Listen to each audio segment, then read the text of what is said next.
o las reglas de la mano derecha porque hay varias. Y yo sé que por ahí se les complica.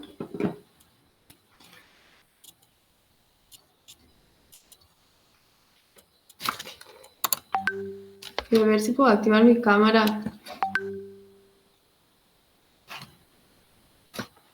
Así puedo representar eso. La cámara de mi compu no anda.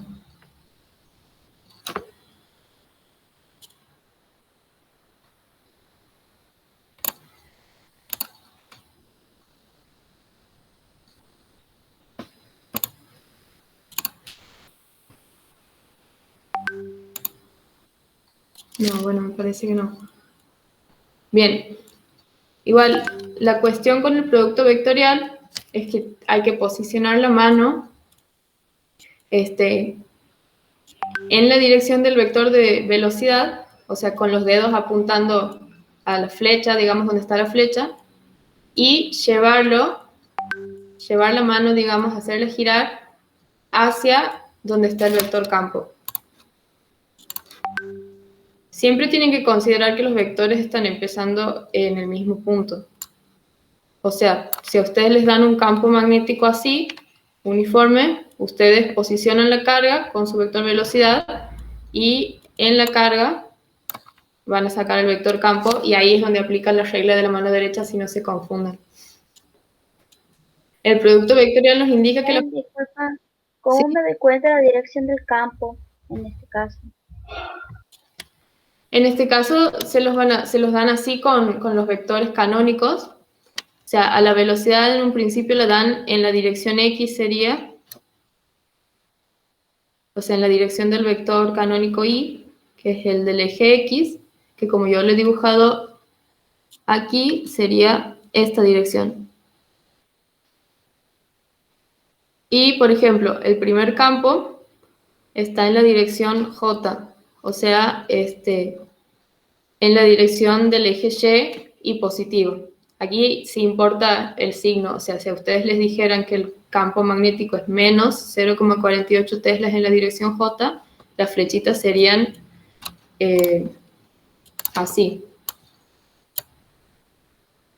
por ejemplo. Siempre me van a decir más o menos para qué lado va el campo o yo lo tengo que deducir después. Siempre, sí, me parece que en general siempre les dicen, o sea, les pueden decir, es perpendicular a tal cosa, por ejemplo, los ejercicios que siguen vamos a ver eso, o se los van a dar dibujado. En el último ejercicio, no, siempre les dicen más o menos cómo está orientado. En general hablamos de que es perpendicular a una dirección o a tal ángulo de una dirección. O bueno, en este caso con coordenadas. Bien, gracias.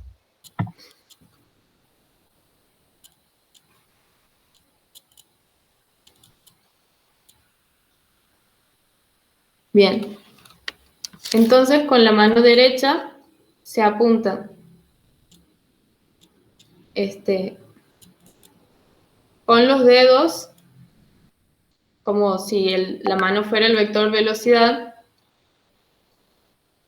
y se lleva los dedos hacia el vector del campo magnético.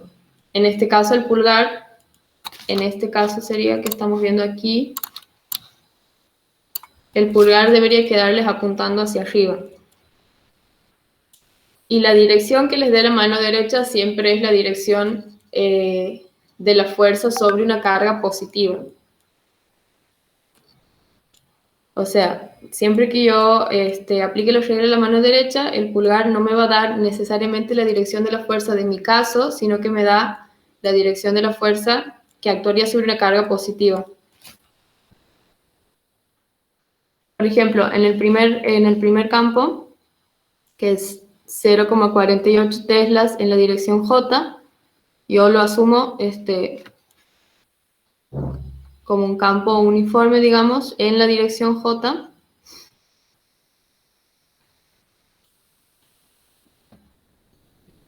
O sea que si mi carga está posicionada, digamos, en el origen,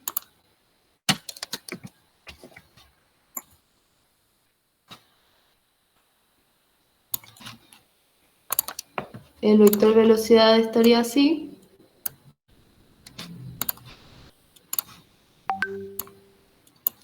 Y el vector campo estaría así. Entonces, en este caso, con la regla de la mano derecha tenemos que la dirección de la fuerza por una carga positiva sería esta. Pero como mi carga es negativa, la dirección es la opuesta, o sea que la fuerza magnética iría hacia abajo. Eso en cuanto a la dirección. Ahora para calcular la magnitud,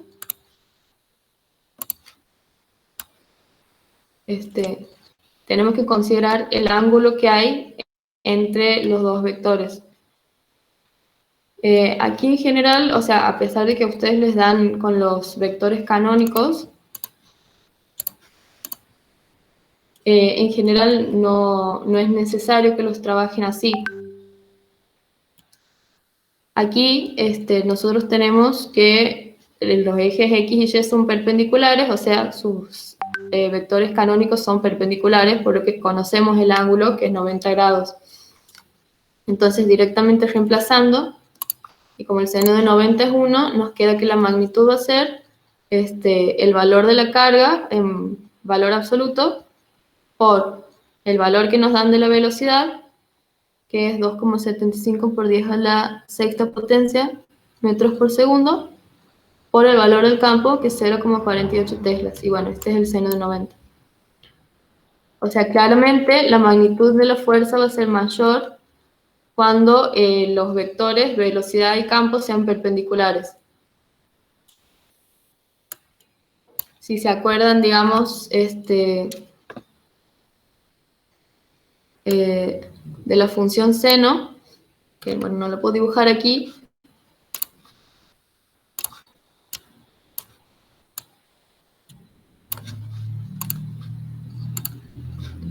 En 0 grados, el seno es 0.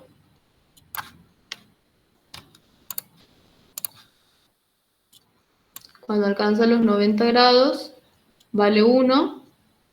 En 180 vale 0. En 270 vale menos 1. Y después en 360 vuelve a 0. Nosotros, como consideramos siempre el menor ángulo entre las dos, el valor máximo que vamos a tener va a ser 180 grados siempre. O sea, vamos a trabajar con esta parte de la curva, por lo que el valor máximo del seno va a ser 1. Todos los ángulos que sean menores o mayores a 90 van a tener valores de seno menores a 1, por lo que la magnitud de la fuerza va a ser menor. O sea, siempre que los vectores sean perpendiculares, tenemos el valor máximo de la fuerza.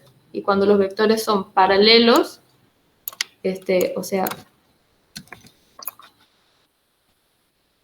cuando el campo y la velocidad son paralelos, o cuando son antiparalelos, lo llama el libro, o sea, cuando están a 180 o cuando están a 0, la fuerza magnética no está, vale 0, porque el seno va a ser 0.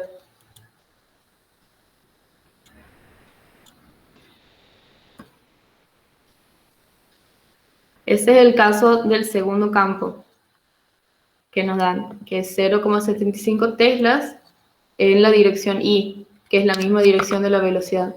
Se me ha desdibujado los ejes. Pero el campo magnético en este caso está en la misma dirección que la velocidad, o sea, son paralelos. El ángulo es 0, el seno de 0 es 0, por lo tanto la fuerza vale 0.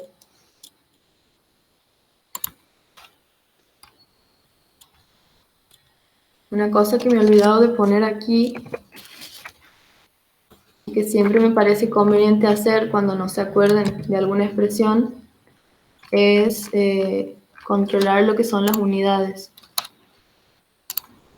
Todas las unidades las tienen en la hoja de fórmulas.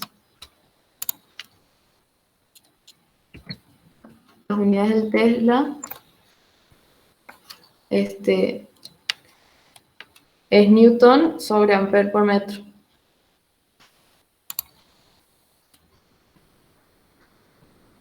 siempre que despejen, digamos, y saquen un resultado, es bueno que controlen las unidades, así vean que efectivamente está bien lo que han planteado. Que concuerden si están despejando una fuerza, por ejemplo, que el resultado les dé en Newton.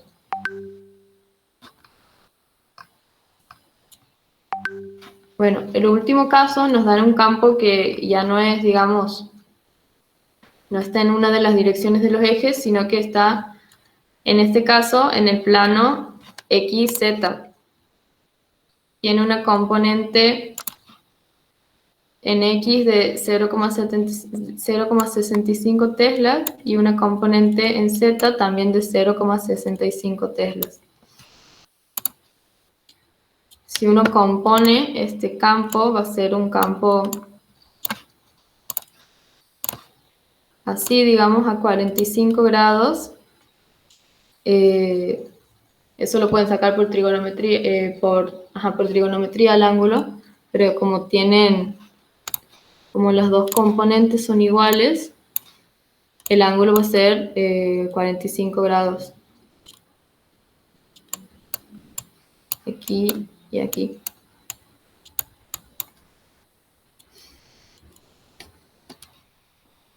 Pero bueno, en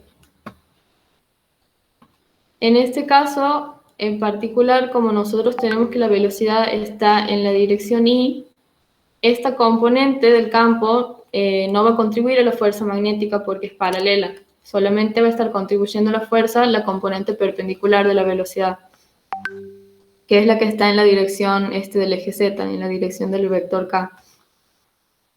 Y como, bueno, son perpendiculares, el versor I y el versor K, el ángulo de 9 es 90, y podemos calcular la magnitud de la fuerza que con la magnitud de la carga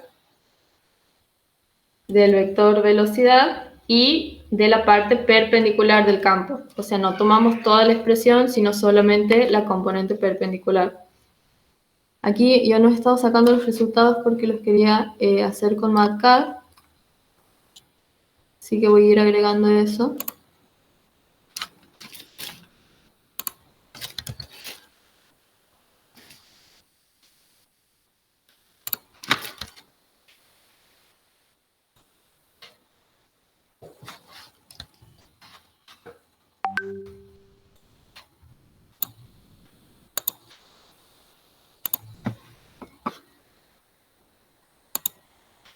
Uy, justo se me ha trabado. Hemos dicho que la fuerza vale... perdón.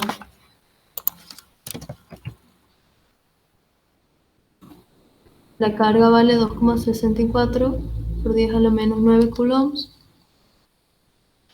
No sé si... me parece que no estoy compartiendo toda la pantalla.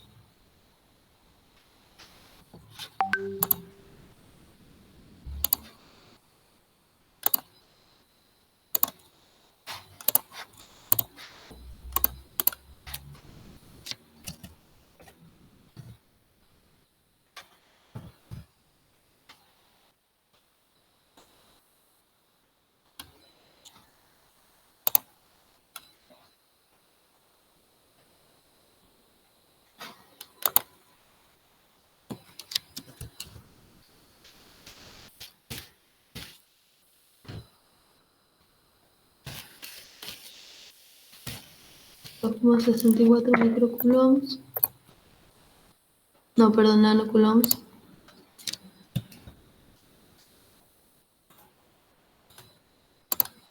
La velocidad 2,75.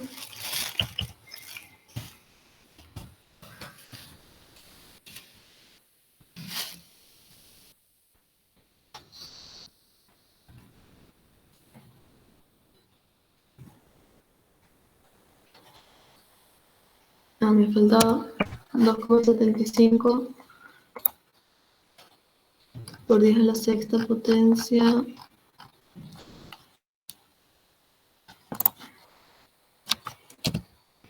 metros por segundo.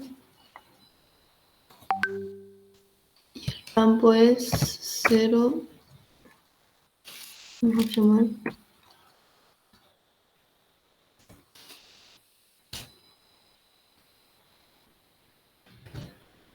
B1 va a ser 0,48 teros. Entonces la fuerza en el primer caso, U, B,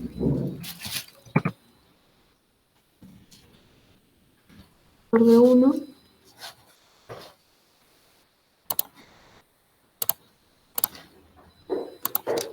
vale 0,003 newtons.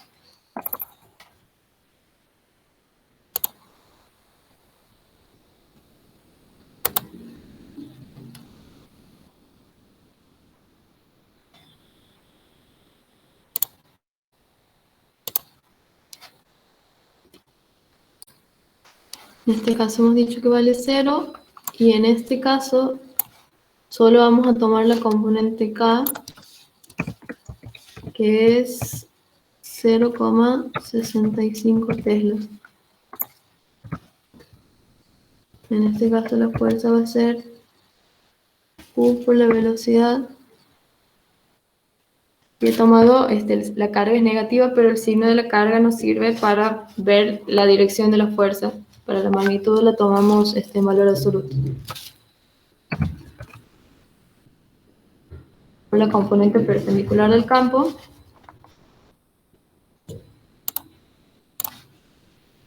y nos queda 0,005 newtons.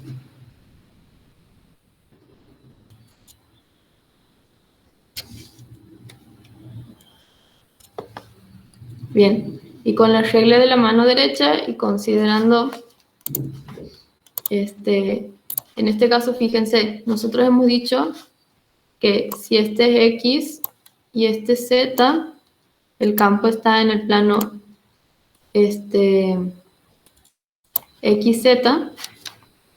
este sería el vector campo, y si nosotros usamos la regla de la mano derecha, tanto con la componente perpendicular como con la componente real sería, vamos a tener que la dirección que obtenemos es la dirección Y, o sea, perpendicular a X y perpendicular a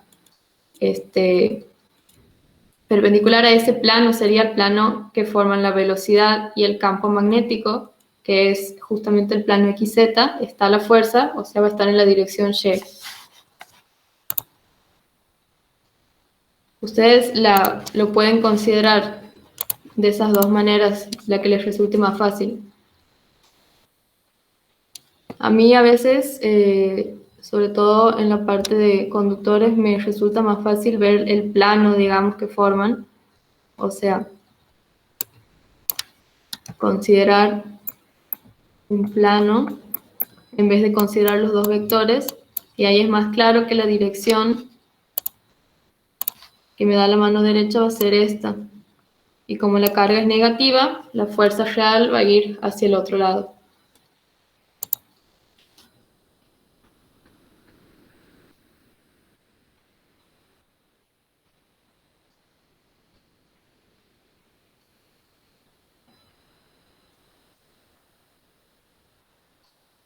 A veces resulta complicado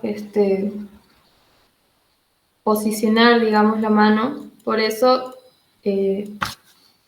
lo pueden pensar también como que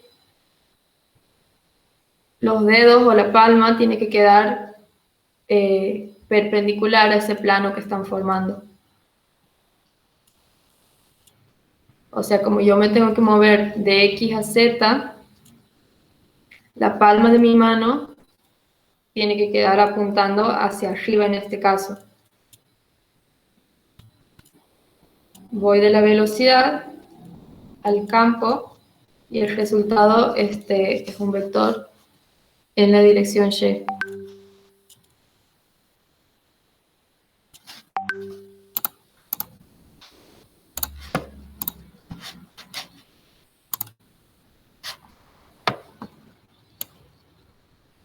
Aquí al costado les he dejado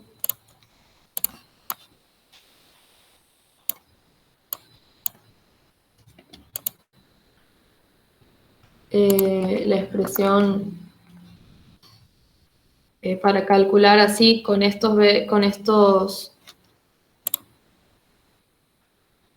vectores canónicos, digamos, el producto vectorial, o sea, con determinantes, pero no va a ser necesario que lo trabajen así.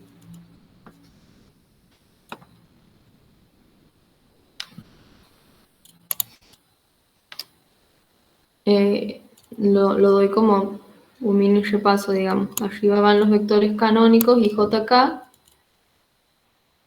En la segunda fila del determinante las componentes X, Y y Z de la velocidad.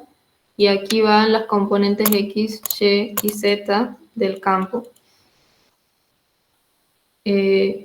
También se pueden acordar de la mnemotecnia, digamos, para el producto vectorial. 23, 31, 12, creo que ahí no se ve bien. Siendo 1, 2, 3. 23 es multiplicar el 2 con el 3 y el 3 con el 2. 31 significa multiplicar el 3 con el 1 y el 1 con el 3. Y 12, el 1 con el 2 y el 2 con el 1. Pero bueno, de nuevo, que yo me acuerde, no trabajamos con esta forma, digamos, con la forma algebraica para calcular los determinantes. O sea, se lo dan así, pero ustedes pueden ver que la componente esta, que es paralela al campo, no va a contribuir, entonces directamente trabajo con esta componente.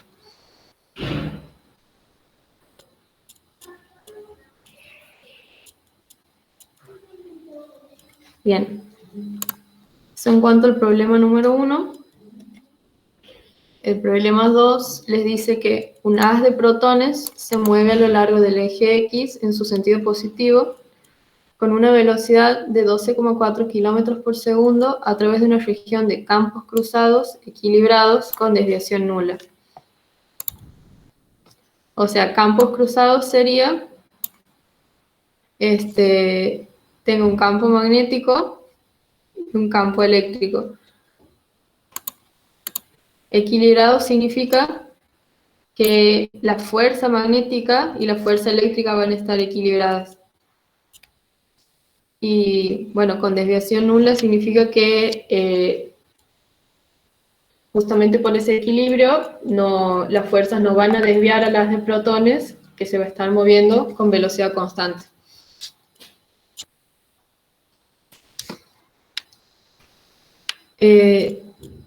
Este es el caso, lo van a ver ahí en los videos del INGE, del selector de velocidades.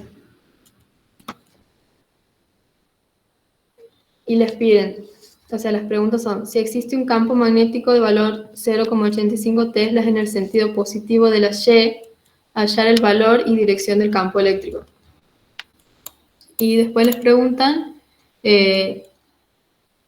¿se verán desviados los electrones de la misma velocidad por estos campos? Si es así, ¿en qué dirección y sentido? O sea, nosotros tenemos un haz de protones, cargas positivas. Vamos a ver el caso del campo eléctrico aquí. Y después nos dicen, si en vez de protones ustedes tienen electrones que se mueven a una misma velocidad por estos campos, ¿va a haber desviación o no?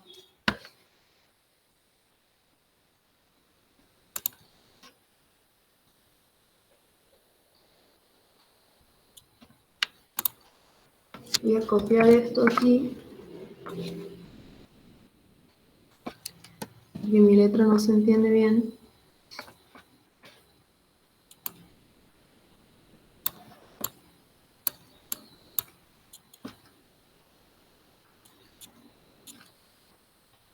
Bien.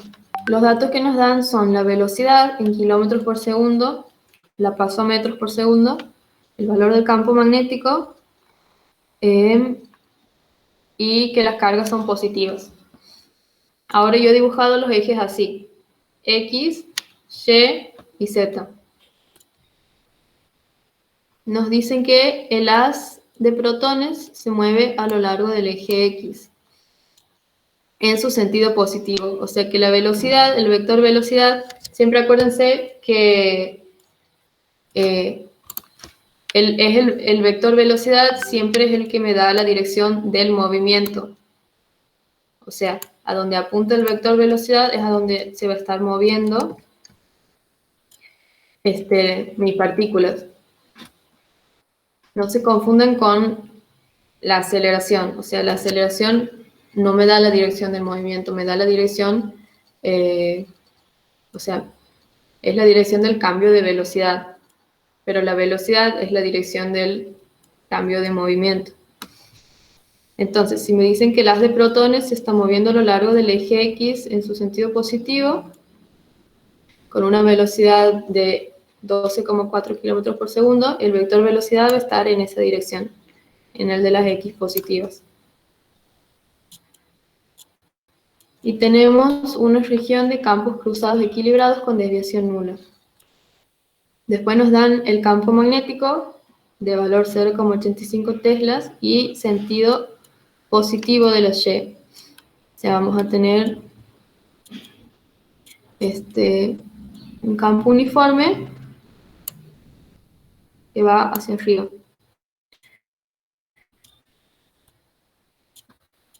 Nos piden que a partir de estos datos encontremos el valor y la dirección del campo eléctrico.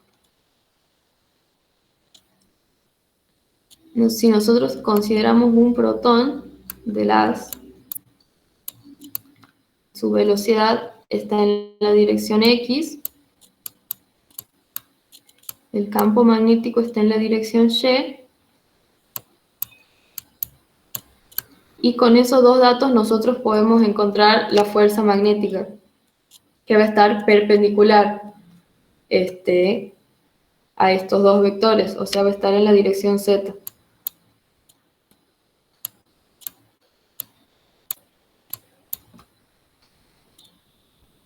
Tenemos la fuerza magnética, tenemos todos los datos para calcularla y el problema nos dice que los campos están equilibrados, o sea que la fuerza eléctrica sobre este protón producida por el campo eléctrico que tenemos que encontrar tiene que ser igual y opuesta a la fuerza magnética, o sea va a estar en la dirección menos Z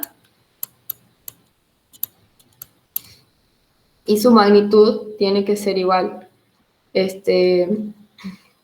a la de la fuerza magnética, y eso lo obtenemos haciendo equilibrio de fuerzas.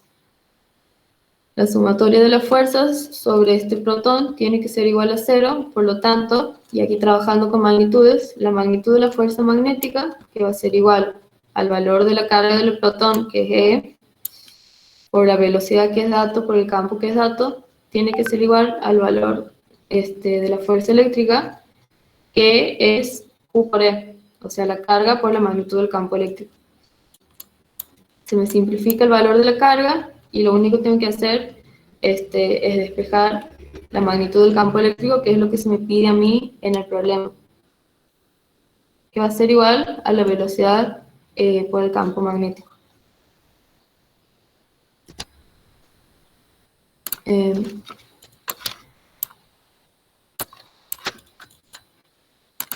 Si la velocidad es 12,4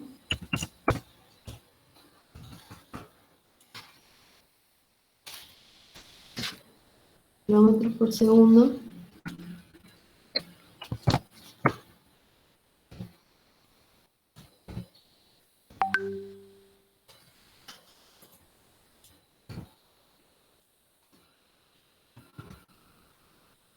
y el campo vale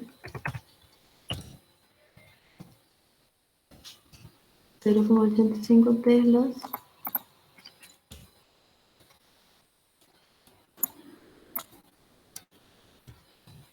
el campo eléctrico va a ser igual a este producto.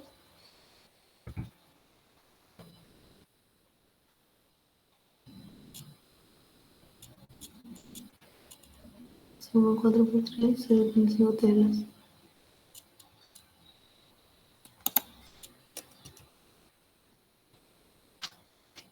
Hemos dicho que el Tesla es Newton sobre Ampere por metro.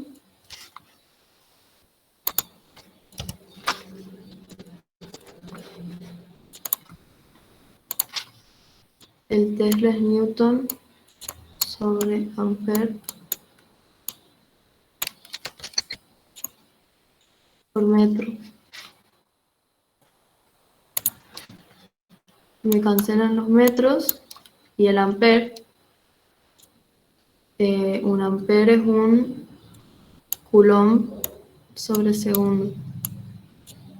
Sé que se me va aquí segundos con segundos y me queda Newton sobre coulomb, que es la unidad del campo eléctrico.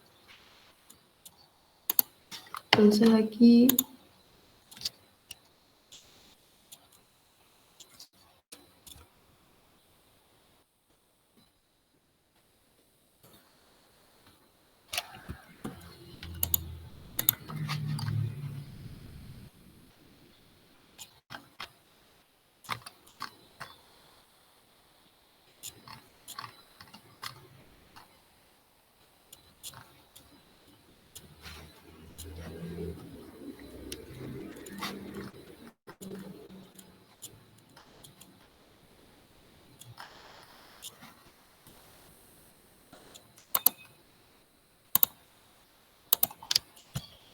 bueno, creo que no tomo bien esta unidad.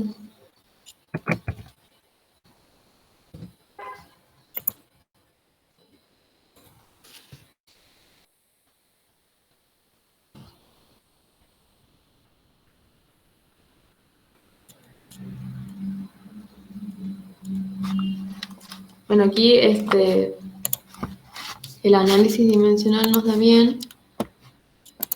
Entonces el valor sería 1,05 por 10 a la cuarta.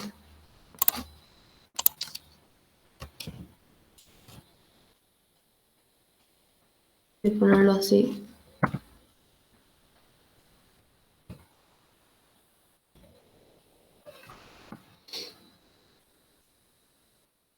Esta es la magnitud del campo eléctrico.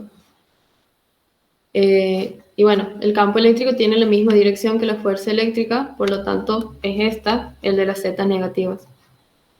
Entonces aquí ya hemos encontrado lo que nos pedía el primer ítem, valor y dirección del campo eléctrico. Después nos pregunta si en el caso de tener en vez de un haz de protones, un haz de electrones moviéndose con la misma velocidad, o sea, moviéndose en el sentido de las X positivas a 12,4 kilómetros por segundo, ¿qué es lo que va a pasar? Voy a ver si lo puedo graficar aquí.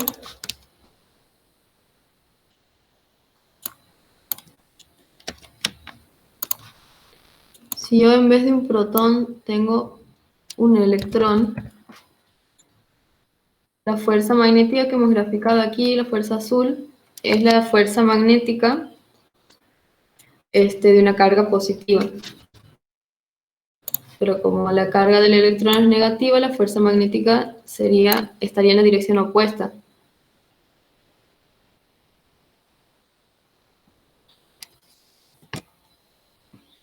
O sea, estaría en la misma dirección que la fuerza eléctrica, porque ya hemos establecido que el campo eléctrico tiene la dirección de las zetas negativas. Claro, el campo eléctrico tiene la dirección de las zetas negativas. Entonces aquí la fuerza eléctrica sobre una carga positiva es esta, y la fuerza eléctrica sobre una carga negativa es igual y opuesta. Entonces tendríamos el caso opuesto, en el que la fuerza magnética está en la dirección de las z negativas y la fuerza eléctrica en la dirección de las z positivas. Por lo tanto, no tendríamos una desviación.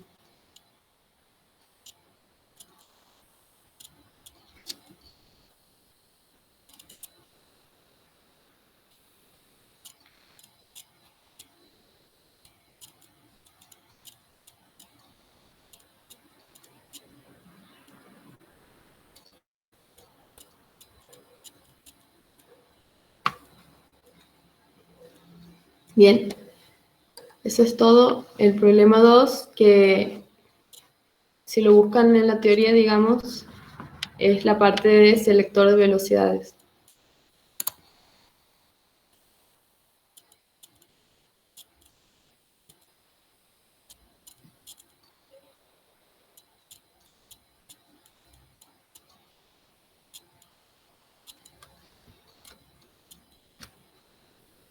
Después el problema 3 dice: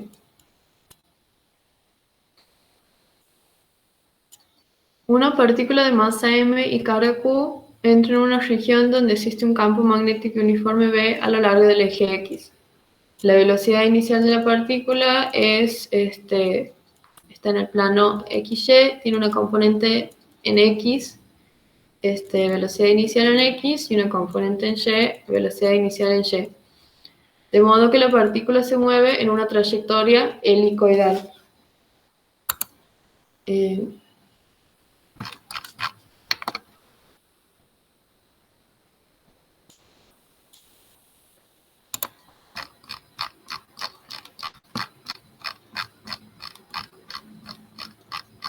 Sería este gráfico. Se va a mover formando un hélice.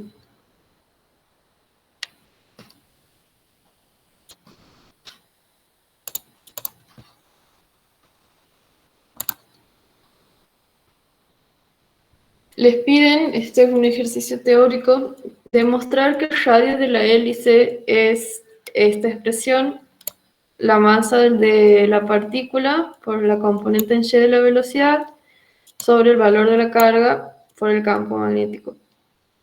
Y después demostrar que la partícula tarda un tiempo t igual a 2pi por la masa sobre la carga por el campo en completar una órbita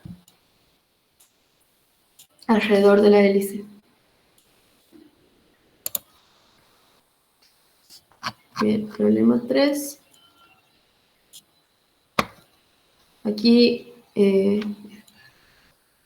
mejor ver este dibujo que está más logrado.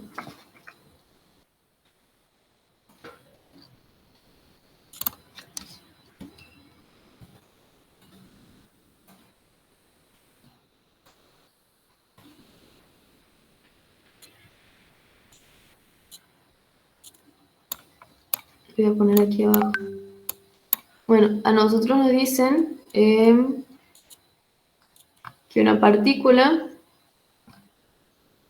que vamos a asumir positiva entra en una región de campo magnético uniforme que tiene la dirección del eje X.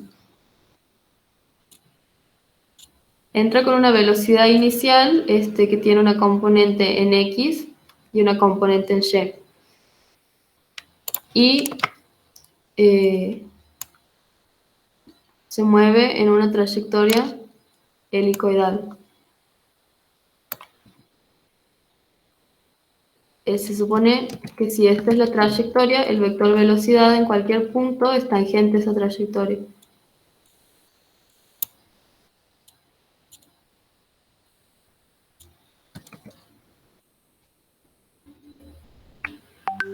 Analizando el movimiento por separado, nosotros vemos que la componente en X de la velocidad, como está en la misma dirección que el campo, no va a contribuir a la fuerza magnética. Por lo tanto, la sumatoria de las fuerzas en X, asumiendo obviamente que no actúa ninguna otra fuerza, es igual a 0. Por lo tanto, vamos a tener un movimiento rectilíneo uniforme, o sea, esta velocidad se va a mantener constante. En cambio, la componente en y de la velocidad es perpendicular en todo momento al campo magnético. Y cuando la carga se mueve, esta es la componente que va a generar la fuerza magnética, que va a ser la única fuerza actuando sobre la partícula. Por la segunda ley de Newton sabemos que la fuerza es igual, la sumatoria de fuerzas sobre un cuerpo es igual a la masa del cuerpo por su aceleración. En este caso, como tenemos un movimiento helicoidal, la componente en X de la velocidad es lo que hace que se mueva en esa dirección. O sea que es lo que hace que el movimiento sea una hélice, pero la componente en Y es lo que hace que el movimiento siga esa trayectoria circular, digamos. Si no hubiera componente en X, el movimiento solo sería circular.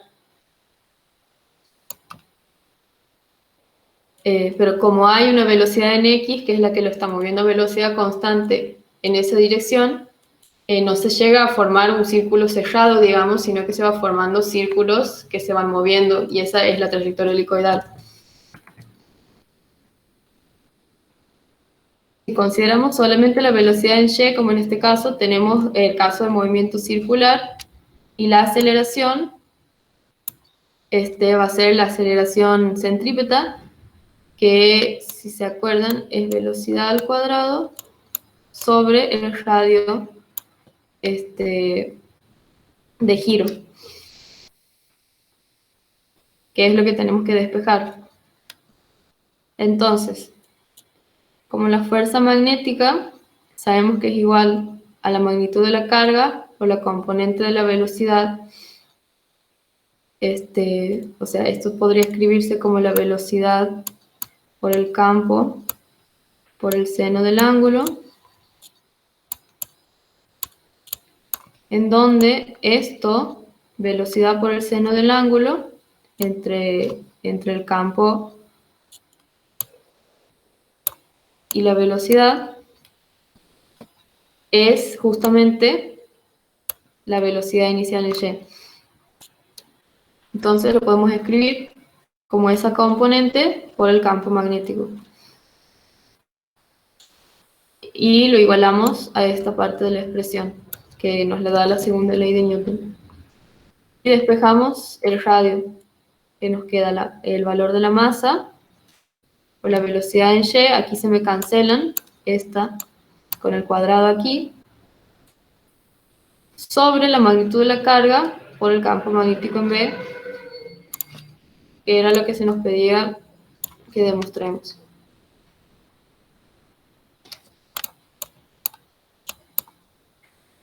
Después el segundo ítem dice que hay que probar que el tiempo que tarda la partícula en completar una órbita alrededor de la hélice sigue esta expresión. Este tiempo, digamos, es el periodo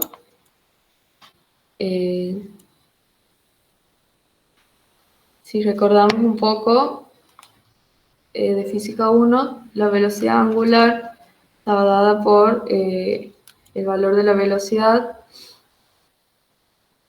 sobre el radio. En nuestro caso, la velocidad que consideramos es la velocidad en Y, y el valor del radio es el que acabamos de encontrar. Y pasando, digamos, esta parte al número 2, haciendo extremos por medio sería, nos queda carga por campo sobre la masa.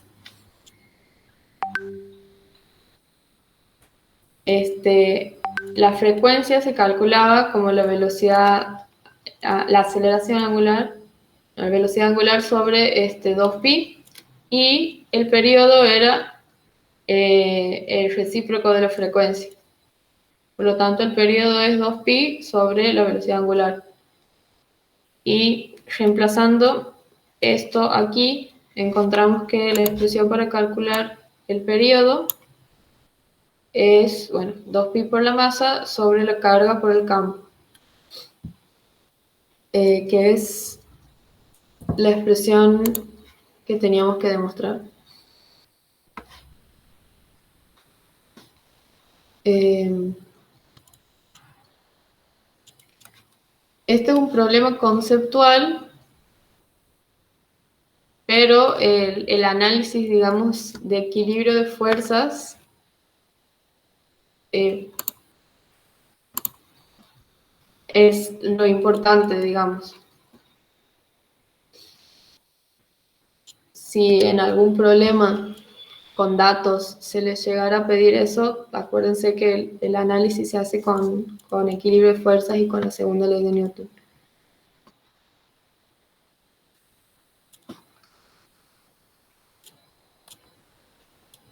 Bien, hasta ahora vamos viendo las fuerzas magnéticas sobre cargas puntuales en movimiento, pero a partir del problema 4 vamos a considerar ya no cargas, sino corrientes, o sea, elementos conductores, fuerzas magnéticas sobre elementos por los que circula corriente.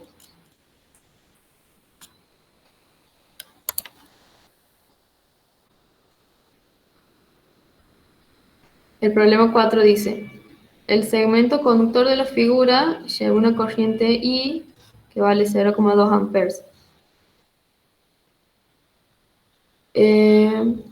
La sección corta del segmento, esta, tiene 0,80 metros de longitud y la sección larga tiene 1,6 metros de longitud. Se pide determinar magnitud y dirección de la fuerza magnética sobre, o sea, la fuerza magnética neta sobre el conductor, considerando un campo magnético uniforme dado por esta expresión, 1,9 teslas en la dirección Y, o sea, el campo está en la dirección positiva de las X en esa región. Nos dan la inclinación de las dos partes del conductor respecto del eje X, el valor de la corriente, qué mal que se escanea esto, el valor de la corriente y el valor del campo. Este ejercicio es sencillo y solamente, o sea, lo que hace es incorporar el concepto de la fuerza cuando en vez de una carga puntual se tiene un conductor que transporta corriente. ¿Qué es esta expresión? Es la magnitud de la corriente por el producto vectorial, ya no de la velocidad, sino de la longitud del conductor por el campo magnético.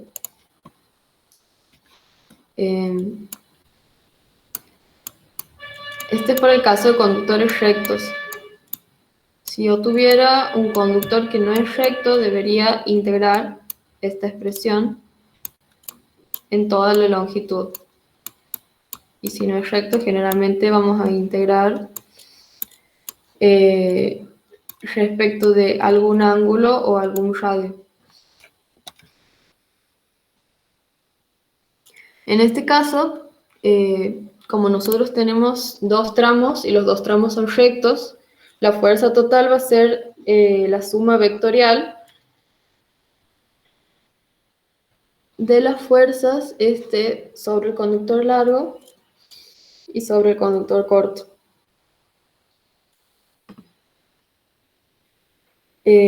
Aquí hay otra regla de la mano derecha,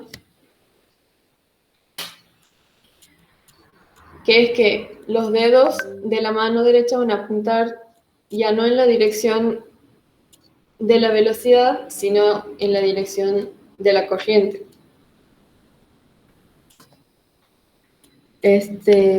Acuérdense que por convención a la corriente siempre se la considera en la dirección en la que se moverían las cargas positivas en un conductor. O sea, aquí no hace falta tener ninguna consideración porque nos dan la dirección de la corriente, pero en algunos casos, si nos llegaron a decir que las cargas negativas se mueven en esta dirección, digamos, la corriente sería en la dirección opuesta, porque esa sería la dirección en la que se moverían las cargas positivas. Entonces, poniendo los dedos de la mano en la dirección de la corriente y llevando eso hacia la dirección del campo magnético, sería como considerar este producto vectorial. La corriente, que no es, y recuerden que no es un vector la corriente, sino que se considera un vector longitud que apunta en la dirección a la que fluye la corriente.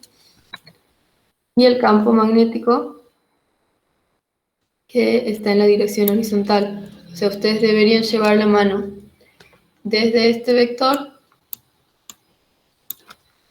hasta este vector.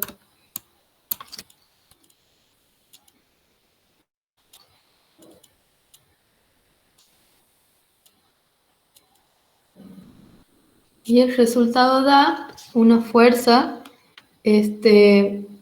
apuntando hacia fuera de la hoja. O sea, la fuerza sobre este conductor, que la vamos a considerar actuando en el centro sería, está saliente.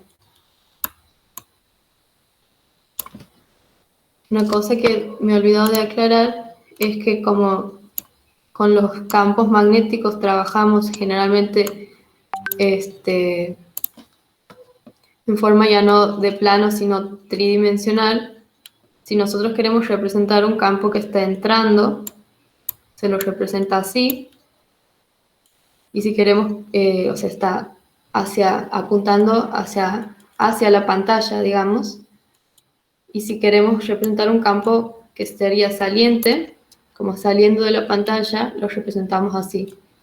O sea, es como si las cruces,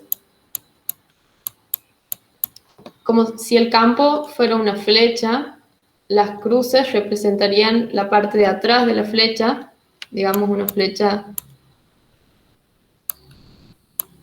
esta eh, sería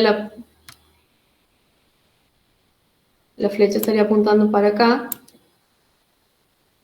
esta sería como la cola de la flecha, digamos, y el puntito representa la punta. Entonces el puntito representa una flecha viniendo hacia nosotros y la cruz representa una flecha alejándose de nosotros. Entonces, lo mismo para la fuerza, digamos, en este caso, por el producto vectorial vamos a tener una fuerza saliendo de la pantalla.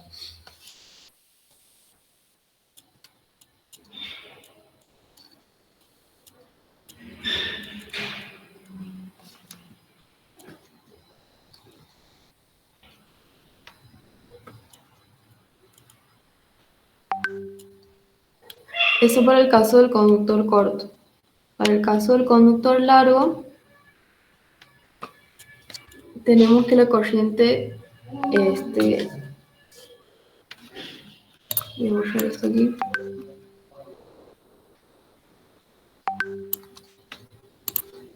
La corriente está en esta dirección. Digamos que el vector va a estar así.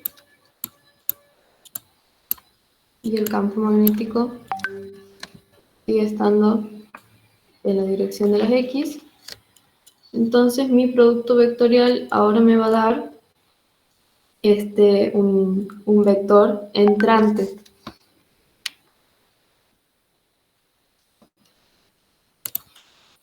O sea, la fuerza sobre esta porción del conductor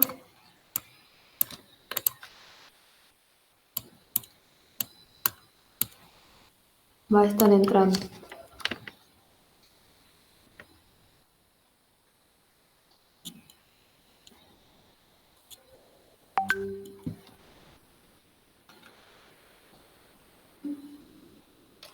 O sea que en esta sumatoria de fuerzas deberíamos restarlas. Si consideramos que el eje Z es saliente, esta sería positiva y esta sería negativa. Entonces, reemplazando aquí las expresiones, yo he sacado directamente factor común la corriente de toda la expresión porque la corriente es la misma en todo el conductor. Y tenemos la suma de estos productos vectoriales de la longitud del conductor corto L1, producto vectorial, el campo magnético, que sería el que nos da esta fuerza, más la longitud del conductor 2, producto vectorial, el campo magnético. El conductor corto, que está a 45 grados del horizontal, por lo tanto, si nosotros hemos dicho que consideramos un vector así, el ángulo 45 se repite aquí, por lo que vamos a tener longitud 1, que es el 80 metros, por el campo magnético, por el seno de 45 grados. Y en este otro conductor, el vector L, L2 y el vector del campo están a 30 grados. Entonces tenemos L2 por el campo magnético por el seno de 30 grados y este signo se vuelve un menos.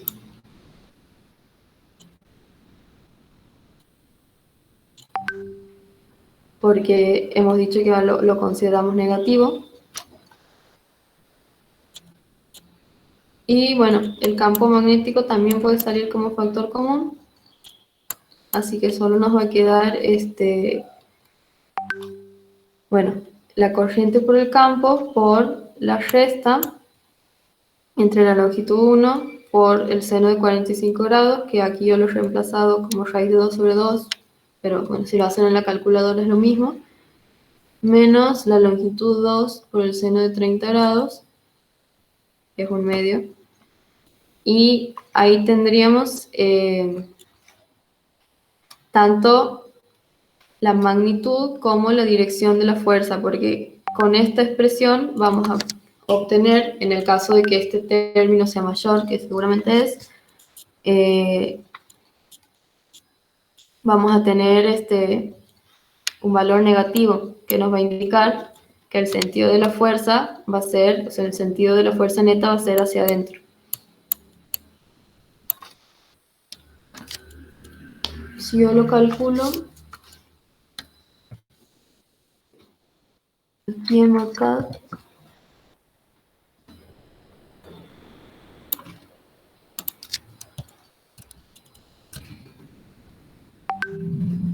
tenemos, no lo voy a poner con unidades, 0,2 amperes por 1,9 por 0,80 por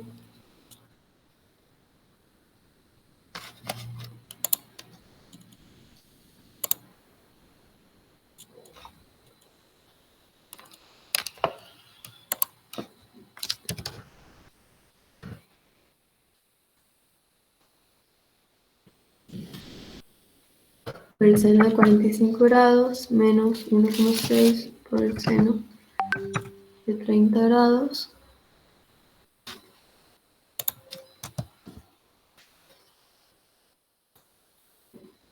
No, aquí lo voy a reemplazar.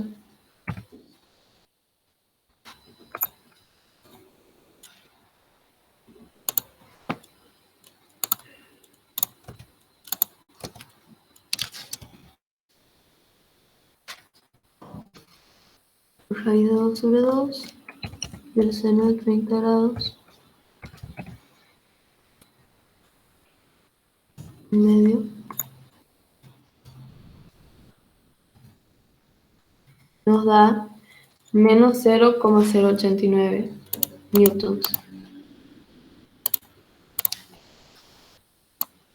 El signo negativo lo que nos está indicando es que la fuerza va hacia adentro. Porque la fuerza sobre el conductor más largo es mayor que la fuerza sobre el conductor corto. Esto se ve, digamos, en la expresión porque la fuerza es proporcional a la corriente que esté circulando por el conductor, a la longitud del conductor y a la magnitud del campo magnético. O sea, dadas una misma corriente y un mismo campo, la fuerza va a ser mayor sobre el conductor que tenga mayor longitud. Esa es una forma de ver que los resultados sean congruentes con el problema físico que se les presenta. Belén, ¿y esa fuerza magnética estaría en el punto cero, digamos, donde se unen esas dos corrientes?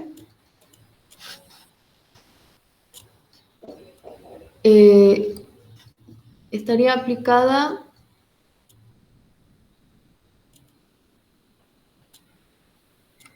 en el centro geométrico de todo esto. La verdad no sabría decirte si está exactamente en el origen.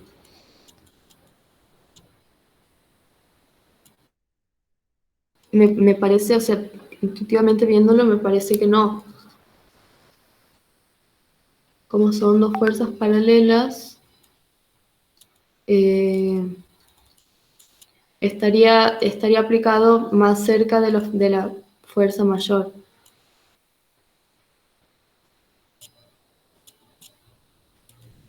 Considero que Bien, estaría sobre esta parte, digamos, del conductor largo. bien. Y ahí cuando nos dicen dirección y magnitud, digamos, solamente indicamos que por el menos sería entrante y la magnitud, bueno, es la que hemos calculado. Sí, sí, sí. Bien. Pueden decir entrante o en la dirección negativa del eje Z.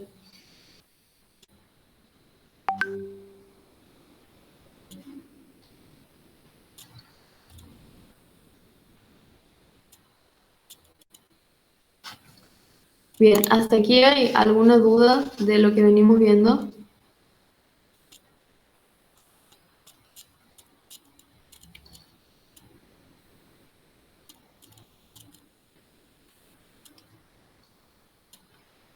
Bien, cualquier cosa igual,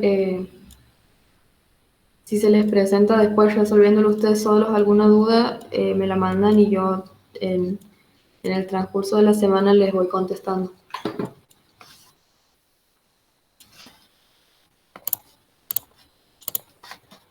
Me faltó poner newtons. No se olviden de las unidades, acostúmbrense a trabajar siempre con las unidades dentro de la operación.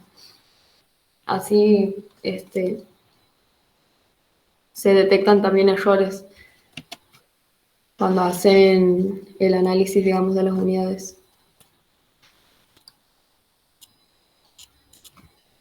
Bien, estos dos últimos problemas son los problemas que pueden llegar a ir en el parcial. El problema 5 les dice que una bobina rectangular de 50 vueltas tiene lados de 6 y 8 centímetros y transporta una corriente de 1,75 amperes. Está orientada como indica esta figura y pivota o se gira alrededor del eje Z. Esta consigna tiene 4 ítems. La primera dice, si el alambre situado en el plano XY, o sea, este lado, forma un ángulo de 37 grados con el eje Y como se indica, ¿qué ángulo forma el vector unitario normal n con el eje X? Bien, aquí nosotros tenemos una bobina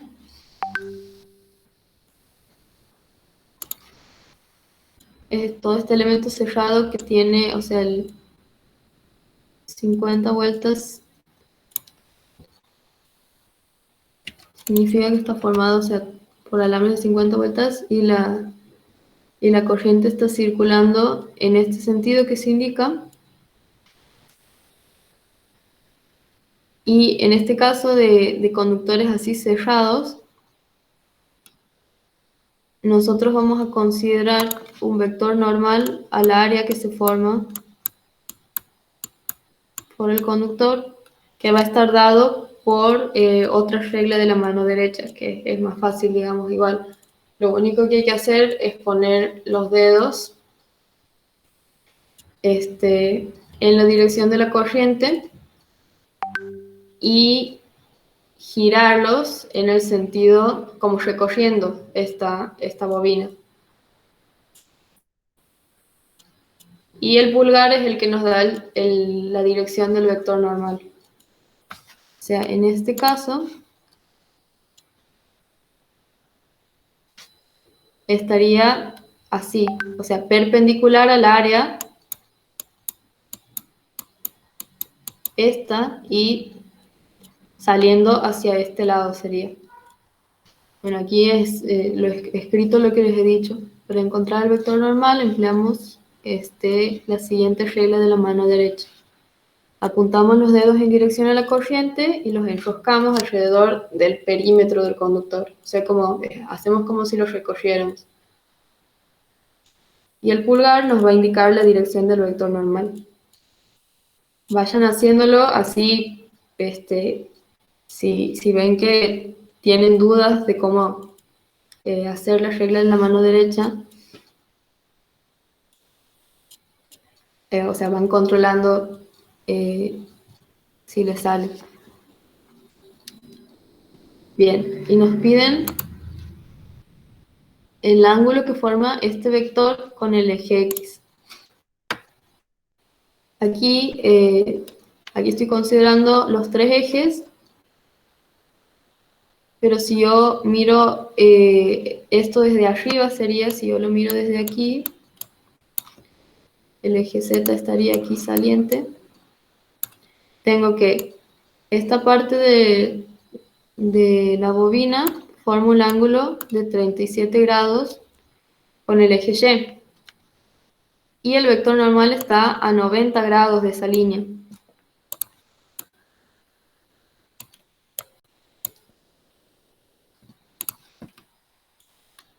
O sea, aquí hay 90 grados y también entre el eje X y el Y hay 90 grados. Por lo que el ángulo que formarían el vector normal con el eje X, considerando el vector normal, o sea, si bien realmente el vector normal está aplicado en el centro del área, o sea, que si... Uy.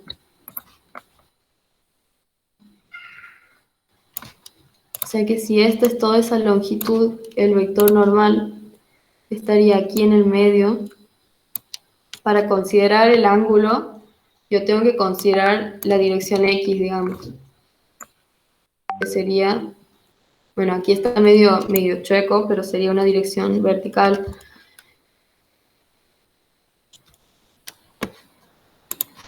Entonces ustedes pueden considerar siempre que un ángulo, por ejemplo, si yo tengo estas dos direcciones así, con un ángulo entre ellas, un ángulo θ, ¿en dónde se va a repetir ese ángulo? Ese ángulo se va a repetir o bien en dos direcciones que tengan la misma relación, digamos, en la continuidad de esta línea y la continuidad de esta línea, o bien cuando yo tenga una línea perpendicular a una y perpendicular a la otra, ahí vamos a tener el mismo ángulo repetido. Entonces, perpendicular al eje Y tengo el eje X, que bueno, aquí lo he dibujado sobre el vector normal, y en el dibujo original lo he dibujado el vector normal corrido para que coincida con el eje X. Perpendicular al eje Y es la línea del eje X, y perpendicular a la línea del conductor es su vector normal. Entonces el mismo ángulo que hay entre el conductor y el eje Y es el que va a haber entre el vector normal y el eje X, o sea 37 grados.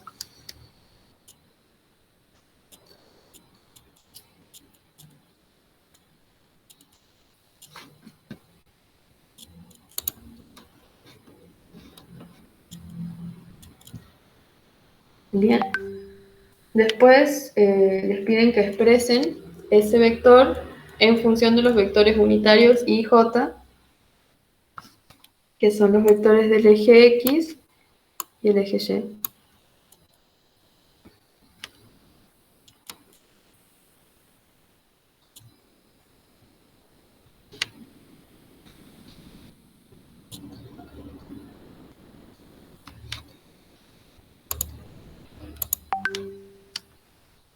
Nuestro vector normal no tiene componentes en Z, solamente tiene componentes en X y en Y. Aquí dibujado de nuevo solamente el plano XY, visto desde arriba.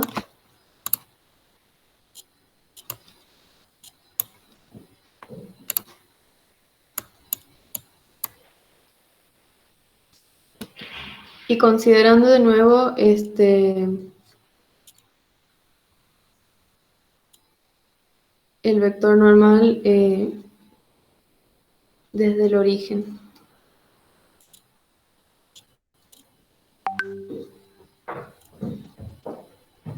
O sea, yo lo quiero descomponer en las direcciones del eje X y el eje Y.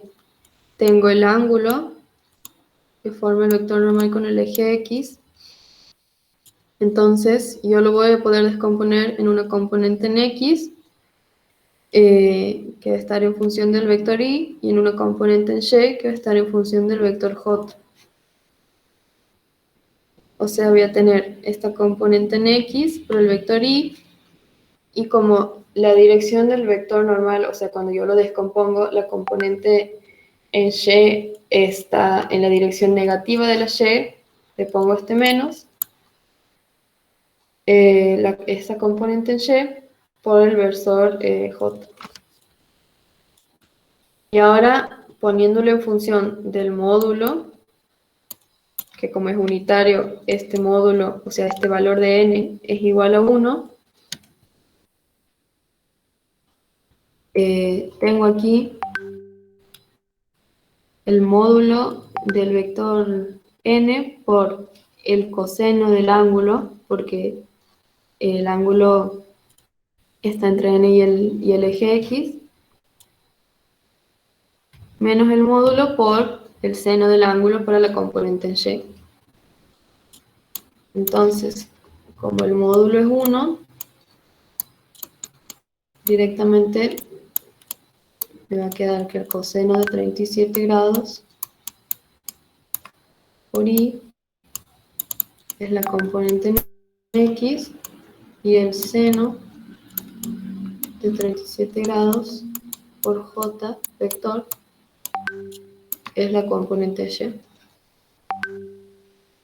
Y bueno, con los valores de seno y coseno calculados sería la expresión final en función de Y y de J.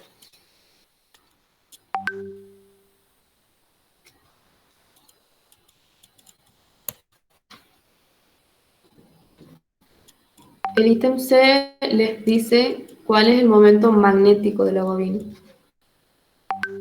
El momento magnético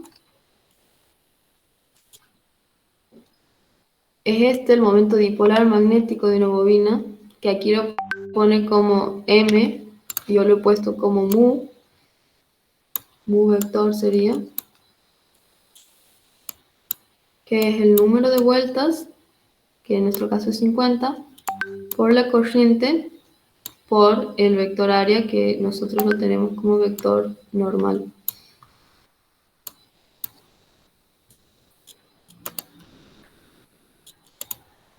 Entonces, este sería el momento si yo tuviera una espira, o sea, si yo tuviera una vuelta.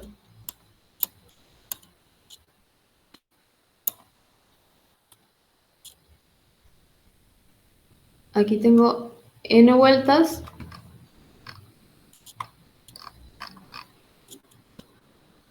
Este es n. Tengo el valor de la corriente que es dato. Y tengo mi área, en donde el área, o sea, área vector, es el valor del área de mi bobina por este vector normal.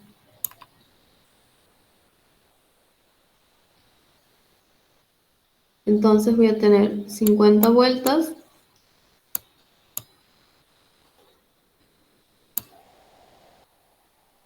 por la corriente que es 1,75 amperes